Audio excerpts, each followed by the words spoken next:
Hi friends, welcome to my mini blog. আজকে চলে এসেছিলাম একটা কালী পুজো বাড়ি ইনভিটেশনে। তো প্রথমে ঠাকুরকে দর্শন করার পর সোজা চলে গেছিলাম খাবার দিকে, কারণ খাবারটাই হচ্ছে আসল।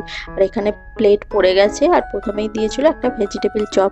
ভেজিটেবল চপটা খেতে খেতে চলে এসেছিল স্যালাড। এখানে স্যালাডে শুধু শসা আর গাজরটাই ছিল, কিন্তু আমার পাতে শুধু শসাটাই পড়েছিল। আর আমার এই ভিডিওটা দেখতে দেখতে বলে দিই, যারা এখনও আমার চ্যানেলে সাবস্ক্রাইব করেনি তারা প্লিজ একটা সাবস্ক্রাইব করে দিও। আর এরপর চলে এসেছিলো কড়াইশুঁটির কচুরি আর তার সাথে ছোলার ডাল। তোমাদের কাদের কাদের কড়াইশুঁটি কচুরির সাথে ছোলার ডাল ভালো লাগে সেটা আমায় কমেন্টে অবশ্যই জানিও। আর তারপরে ছিল কষা আলুর দম। আলুর দমটাও খুব টেস্টি হয়েছিল।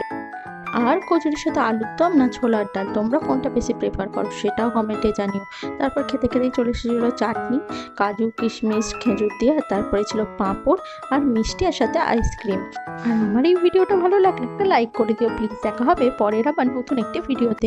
Thank you for watching my video.